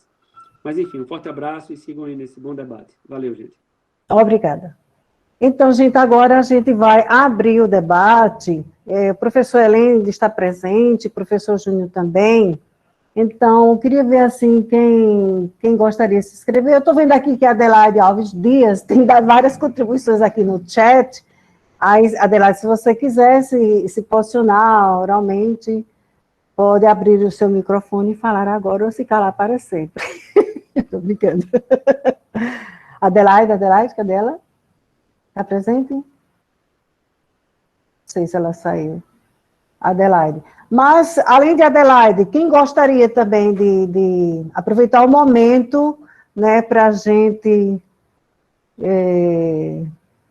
se juntar a essa mobilização, a essa luta, né, junto aí com o professor Heleno, representando a CNTE.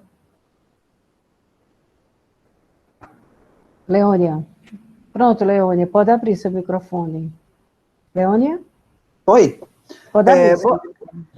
Boa tarde, todos vocês, o companheiro Heleno, o companheiro Júnior, Giselda e os demais presentes e que estão acompanhando. Na realidade, essa exposição de vocês, assim, vem nos trazer coisas, assim, muito importantes, que nos deixa com maior responsabilidade de organizar essa luta, porque não é brincadeira, não é, Helena? Além da emenda 108, o piso salarial também a gente tem que enfrentar essa luta, a questão do CAC também, quando a professora Dorinha coloca, que é uma coisa à parte, e você também lembra a questão da emenda provisória, e nós, diante de um governo tipo Bolsonaro, isso nos assusta. Pois, veja bem, como é que existe lá a emenda 95? Como é que tem a questão das grandes fortunas para serem taxadas? E o cara vem logo mexer com a verba do Fundeb, aonde a gente sabe muito bem que é para trabalhar a educação pública com 94% dos alunos. Como é que poderá mexer também na questão do piso salarial? Além disso, a questão da meritocracia. Gente, esse é um absurdo. Mesmo a gente sabendo quem é Bolsonaro, isso aí fica bem mais claro qual é a de Bolsonaro, qual é a do Guedes, qual é desse povo todo, além de querer privatizar a educação, comercializar a educação. Então, é uma responsabilidade muito grande que está nas nossas costas. Heleno, aí eu te pergunto, como é que, nesse momento, eu sei dessa mobilização, dessa campanha de luta, mas qual a perspectiva de juntar novamente todo esse pessoal para pressionar justamente o Congresso Nacional? Que nós temos pessoas como a professora Dorinha, que está lá, nós temos a pessoa como a Rosa Neide, e temos pessoas que vão à luta e estão com a gente, mas nós precisamos mobilizar mais o movimento estudantil, os movimentos sociais, a Central Única dos Trabalhadores. Então, nós precisamos, nesse momento, de forma urgente, uma grande mobilização para pressionar esse Congresso, aqueles que estão indecisos. Nós colocamos aqui pessoas de ponta. Nós colocamos Júnior enquanto universidade, Adelaide enquanto universidade, o companheiro Heleno enquanto trabalhador em educação da CNTE. Colocamos o Gervásio Maia também no sentido de ele aglutinar força e organizar e dar uma puxada e movimentar os 12 deputados federais, os 12 com ele. Então, nós precisamos nos engajar mais na luta. Eu olho aqui, vejo cada uma de vocês que estão ligadas aos fóruns municipais, entre outras entidades da educação, e olho assim e vejo, companheirada, precisamos sair daqui de forma firme nessa luta. Já pensou, se Bolsonaro articular uma medida provisória, o que será da gente? esse cara meter a mão no bolso e atrapalhar mais do que ele vem atrapalhando. Então, vocês estão de parabéns, vocês expositores, e vamos à luta. Eu gostaria de jogar essa pergunta tanto para o companheiro Heleno, como o companheiro Júnior, sabendo que ele é de uma agência formadora, que no caso é federal, no ensino público, onde eu estava vendo aqui muitas alunas dele do mestrado. Então, o que fazer? Como estamos fazendo? Enquanto agência formadora, enquanto CNTE, e nós, das entidades filiadas à CNTE, nós tivemos uma reunião da executiva, onde nós debatemos, e estamos aí nessa luta organizada. E o fórum, Giselda, nós precisamos fazer mais debates, videoconferência, justamente, e é sua vontade, de nós todos que compõem esse fórum. E vamos à luta pelo Fundeb. Obrigada, Leônia, por sua participação. Adelaide Dias, antes de passar para você, o professor Júnior quer fazer uma complementação. Júnior, com você, o microfone pode ser aberto. Não, aí depois, deixa o pessoal falar, é porque na hora não tinha ninguém inscrito. Ah, tá, então Adelaide, cadê tu? Fala, Adelaide. Estou aqui, Gisela, mas eu não pedi inscrição, não, mas já que você... Não, mas você está dando as suas contribuições no chat, faça agora. Mas é porque, assim, como eu não pude assistir, eu tive um problema, não consegui entrar na sala, e aí eu perdi a fala inteira de Heleno, eu só entrei na fala de Júnior, aí eu só vi Júnior, Dorinha e Gervásio. Aí eu queria ouvir um pouquinho mais, e depois talvez me colocar lá, né? Beleza, então. Ok, Júnior? Então? Júnior? Cadê? Calma. Não, eu acho que Heleno aí que está meio parado aí.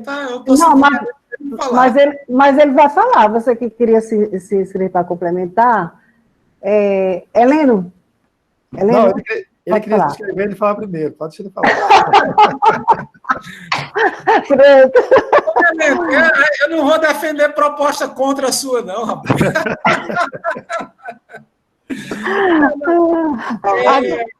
Aqui não tem ninguém do corpo. Deixa eu então falar, porque a fala do Júnior, ele chamou a atenção na provocação sobre o IDEB, e a Dorinha tentou caracterizar que não tinha nada a ver com o IDEB, mas é importante a gente chamar a atenção disso. Acho que o Júnior tem razão, e foi aprovado uma coisa também em cima de um sistema que não existe. É importante dizer isso, tá? Onde é citado o SINAEB e as características da avaliação do SINAEB, que é o Sistema Nacional de Educação Básica. Está lá no corpo da lei do Plano Nacional de Educação.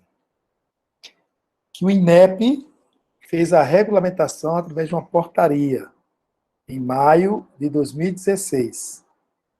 Que o Mendonça Filho, o golpista de Temer, que hoje é candidato a prefeito no Recife, então, se tiver alguém aqui do Recife acompanhando, ou você conhece alguém, diga para não votar nesse golpista. Tá? A Mendonça Filho, o que é que fez? Revogou a portaria do INEP que regulamentava o SINAEB. Ou seja, na 108 foi aprovada uma referência de avaliação para distribuir os 2,5% da meritocracia em cima de um objeto que não existe. Se não existe, o que é que nós temos? Porque a conversa dos golpistas lá, Maria Helena Guimarães, foi essa, não revoga porque não precisa de SINAEB. A gente já tem o SAEB, a gente já tem o IDEB, não precisa disso. Esse foi o argumento. Então, como é que você vai tratar dessa distribuição, dessa regulamentação dos 2,5% em cima do instrumento que não existe? Tá? E é nesse governo que vai existir o SINAEB, um governo que não respeita o Plano Nacional de Educação, que está fazendo com que não seja aplicado. Então, é importante isso que o Júnior chama a atenção para a nossa conversa sobre essa questão da avaliação dos 2,5%. Por quê? Porque esse é outro elemento que a Leônia coloca aqui para a gente. Ou seja, vamos ter que nos manter motivados para continuar a pressão e a mobilização. porque são muitos temas dentro da 108 que precisamos nos distribuir para fazer esse trabalho. O que a Dorinha colocou com relação ao custo aluno qualidade é correto. Isso que eu falei. A gente fala regulamentação do Fundeb, mas não é regulamentação, são regulamentações. Você vê que são leis distintas, né? Lei ordinária que regulamenta tal ponto, lei complementar, outro ponto. Então, vamos ter que estar atentos e atentas a esses passos, esses pontos, para poder fazer a pressão necessária. A Dorinha também falou, o receio com medida provisória. Então, isso é todo mundo com receio com medida provisória. Que esse cara que está aí é um matador, é um monstro, é um destruidor. Né? Ele mata, nos mata, como está acontecendo, infelizmente, com a ajuda do Covid-19, quer destruir o Estado brasileiro e destruir a nossa educação pública. Então, não dá para confiar. Né? Todos que foram colocados dentro do prédio do Ministério da Educação são essas aberrações que a gente escuta. O cara não falava nada, a gente ficou pressionando ele para falar. Quando fala aquelas asneiras todas ali, atacando, né, os professores, atacando a população LGBT e por aí vai. Então, são posturas terríveis que nós temos que se manter atentos, atentas, motivados e motivadas para continuar a pressão. Hoje, se vocês observarem as redes sociais, não foi só card, não foi só publicações. Já teve várias manifestações simbólicas, eu recebi várias fotos de tudo que é canto. Então, esse crescente vai ter que existir. Agora, vamos ter que aprender a fazer essa pressão, porque aquela marcha que a gente faz em Brasília, que aí o governo do Distrito Federal, junto com o Congresso, bota os policiais para nos atacar, e a gente não consegue chegar perto do Congresso, não consegue conversar com os parlamentares, sabemos que essa não funciona tão bem como essa que estamos usando agora, como fomos obrigados a usar. Encontrar a rede social do parlamentar, o WhatsApp dele, o e-mail dele, e aí colocar o seu eleitor diretamente fazendo a cobrança. Olha, se não for regulamentado o Fundeb, vou fechar a escola municipal aqui, que meu filho estuda aqui nessa escola municipal. Você vai deixar fechar a escola? Então, é colocar o eleitor para conversar diretamente com o parlamentar. E aí, Leônia, eu acho que esse é o nosso papel. Fazer as atividades virtuais diretamente com os parlamentares, mas dialogar com a nossa base, com a comunidade escolar, que também são eleitores, que também votam nesses parlamentares. E se a gente tiver fôlego e espaço, vamos também dialogar com a população, com as pessoas que a gente conhece. Olha, você não tem nenhuma relação direta com alguém que está na escola pública, você acha que a educação deve ser um direito? Acho. Então nos ajude, né? Faça pressão. Você votou em quem? Ele foi eleito? Faça contato com ele. Então vamos ter que dialogar, né? Claro, tentando não ser chato para quando as pessoas nos verem mudar o rumo, né? Ela vem fulano, quer nem saber o que ele vai falar aqui da educação, vai pedir tarefa para mim. Então a gente tenta dosar isso aí para não ficar tão aborrecido e aborrecida. A gente vai dosando, mas esse é o trabalho que a gente vai ter que saber, o trabalho de formiguinha permanente e constante nesse processo. É ou não é, João? Então, era isso que eu queria complementar. Essa questão do IDEB, que eu falei que era polêmica, mas a fala da deputada, eu achei ela muito otimista, assim, não leve em preocupação o IDEB, etc. Em primeiro lugar, está consolidado, pessoal. O IDEB hoje é o principal instrumento de avaliação nacional da educação básica. Se não for ele, vai ser outro, e por esse governo deverá vir um pior. Então, eu até fico preocupado com o que possa vir de sistemas de avaliação. O que eu acho? Primeiro, eu sou contra esse modelo de repasse de recursos, mesmo que a proporção seja pequena, os 2,5%, a partir desses sistemas de meritocracia. Está claro, estados, municípios com o nível socioeconômico mais elevado das famílias vão ter melhor IDEB. Estados, municípios com o nível socioeconômico mais baixo vão ter pior IDEB.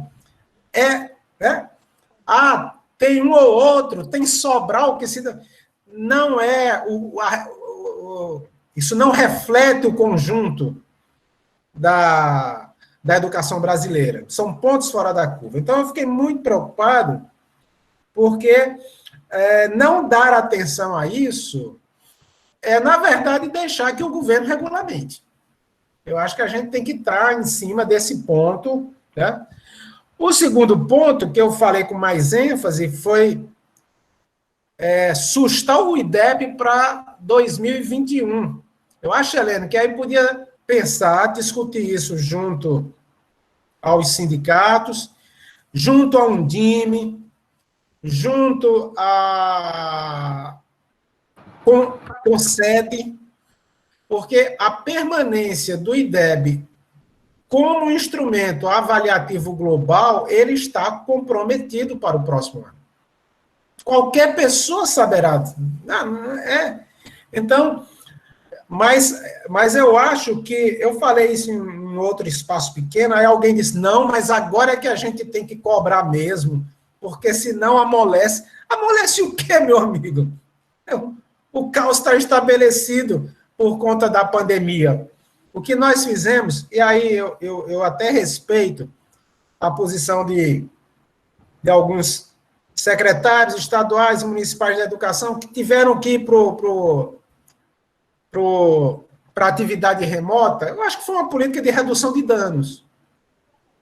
Era ou fazer isso ou não fazer nada. Eu já fui secretário de educação, eu entendo como você fica pressionado para ter respostas, né, que a sociedade cobra. Tá? Eu até não sei se isso surtiu efeito. Por isso que eu até digo, seria interessante você ter uma prova no próximo ano diagnóstica para ver realmente o quanto a nossa criançada deixou de aprender por conta da pandemia. E aí você, inclusive, ter políticas de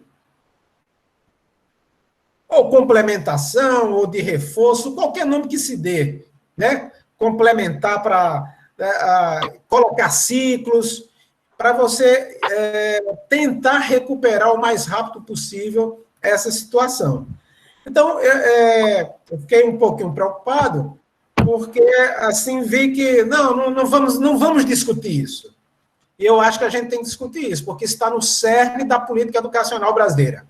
Currículo, avaliação e financiamento.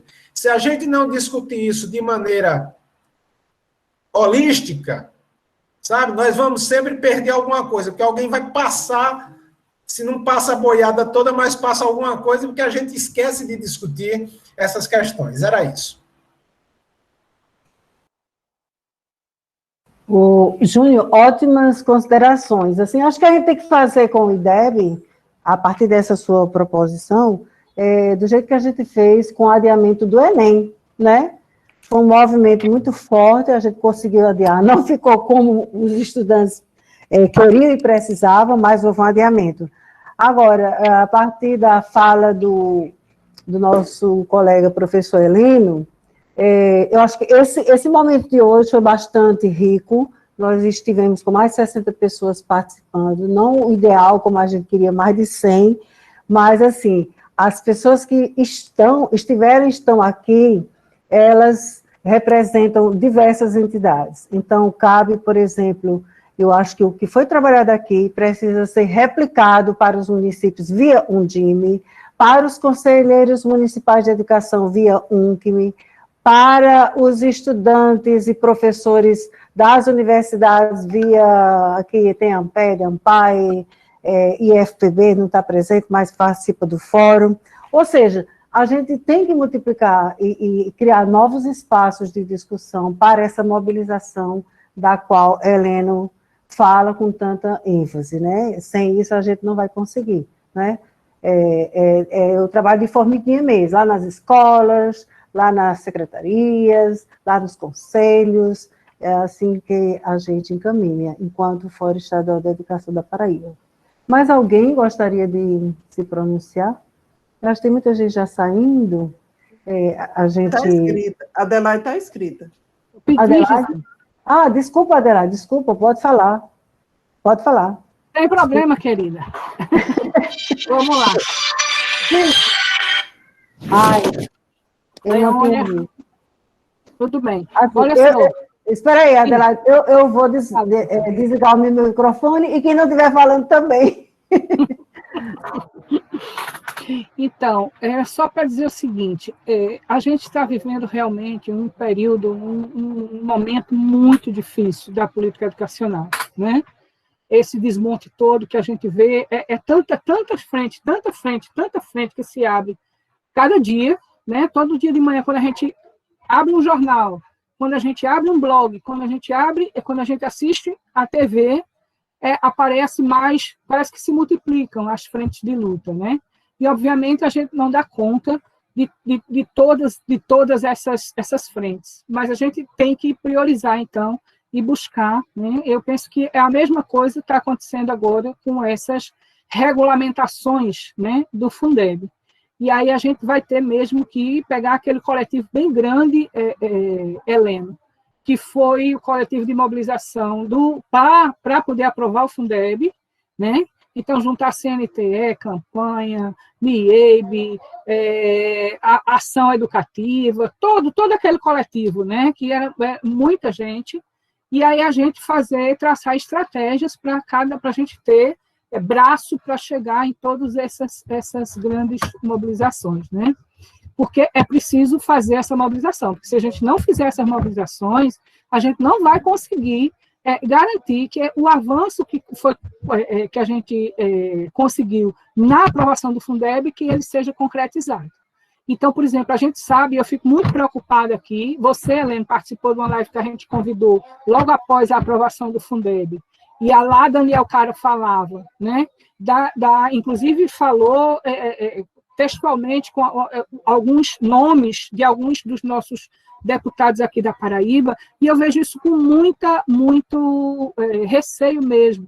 A gente vai precisar aqui na Paraíba, Giselda, fazer um movimento muito forte de pressão dos nossos deputados e senadores, porque a gente sabe que os nossos deputados, tem muitos deles que são a favor tanto dos vouchers para a educação infantil, quanto da privatização, quanto de retirar dinheiro e também de não mexer na emenda constitucional 95.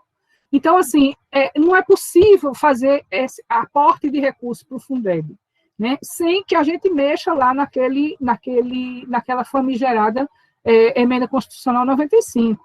É preciso que isso fique muito claro, que a gente vai ter que lutar, porque a gente não vai deixar que o dinheiro da educação vá para nenhuma outra área. Então, mas isso a gente precisa estar muito mobilizado para poder chegar nesses pontos. Então, assim, a minha proposta é que a gente realmente, né, são muitas as frentes de luta, que a gente possa ter braço para chegar em todas elas, ou pelo menos nas principais, né, e fazer com que essas regulamentações, de fato, reflitam, né, esse avanço que a gente conseguiu na aprovação. Para isso, a gente não pode esperar que as coisas aconteçam sem que a gente pressione enormemente. E buscar novos parceiros, sabe, Helena? Acho que a gente tem a possibilidade de ver aí com o pessoal progressista dos tribunais de conta, a gente pode ver lá com as defensorias públicas de educação, com a promotoria de educação, jogar assim, trazer o judiciário também, né? Setores do judiciário, obviamente, né, que estão nessa defesa também, para vir conosco e fazer essa mobilização. Eu acho que o papel do Fórum é esse, e aí, encerrando, eu quero parabenizar Giselda e todos os companheiros e companheiras do Fórum de Educação da Paraíba, que tem feito um trabalho hercúleo e um trabalho muito importante de mobilização e de pressão, né, para que as nossas conquistas sejam respeitadas. E é isso, eu acho que a gente precisa realmente se organizar, e aí acho que o fórum pode ser mesmo esse catalisador, esse carro-chefe, assim, que busque, que mobilize, porque a gente tem realmente muita gente boa aí dentro do fórum que pode fazer isso. Muito obrigada, Adelaide, foram ricas as suas contribuições, viu? E nós vamos acatar, né, Helena, assim, todos juntos, todas juntas. A gente, para encerrar, a gente agradece demais a participação do sempre presente, sempre guerreiro, o professor Heleno, o professor Júnior, os colegas todos e colegas aqui do fórum. Estou vendo ali Rita de Cássia, está chegando. Não, estou vendo agora a carinha dela. Quer falar, Rita, ainda? Hein? Rita, quer falar? Eu quero um segundo, pode ser? Pode! Ô, Gente, Lívia! primeiro porque só tem gente querida aqui, né? Ave Maria, Então, parabenizar o fórum e dizer que eu estava numa banca, mas eu liguei do outro computador, ficava curiosa, assim. como é assim, Elélia? É só para dizer isso, mas eu vi o finalzinho, vi a fala de Júnior, aí queria dizer assim, que a gente realmente não pode parar, porque as ameaças são grandes. Concordo com o que a Adelaide falou agora, né? No sentido de o que a gente tem que acabar mesmo é lutar pela essa medida, e estar todo dia fazendo live mesmo. Eu vejo a Helene direto, eu já não aguento mais nem ver, é Adelaide, Helene, Júnior, aí eu vou para um canto, vou para outro, quando eu vejo, Ave Maria, todo dia eu estou me encontrando com esse povo, não toma um copo d'água junto, aí é fogo, né, Leônia? Está no meio da rua, vejo o povo no meio da rua, mas estou aqui. Mas a semana, o dia 14, dia 15, nós estaremos com esses três queridos aqui, né? Heleno, Adelaide e Júnior, no encontro da Anfop, 14 e 15, e maravilha. Helena de Freitas e Celi Tafarel. Eu acho que é um momento para a gente se encontrar de novo, mas bacana. Eu vi um pouquinho da fala da Seabra lá, da Dorinha. Ai, vale, meu Deus.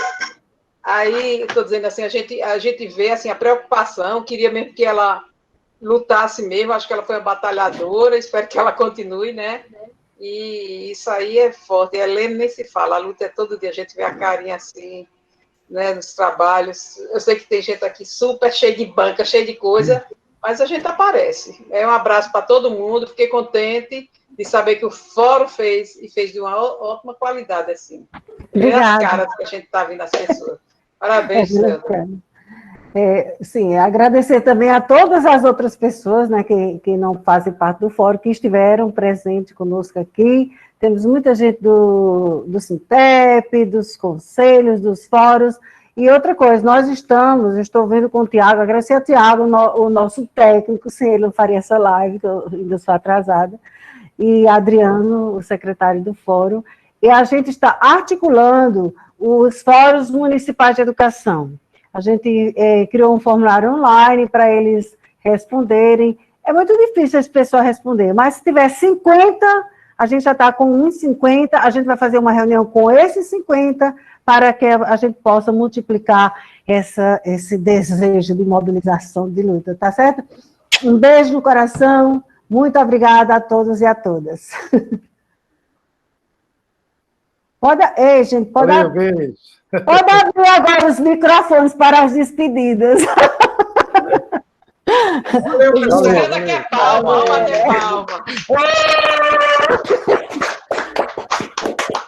Foi muito bom, Valuta, e a Organização dos Trabalhadores. Valuta. Boa noite. Valeu, gente. Boa noite, gente. Boa noite. Boa noite.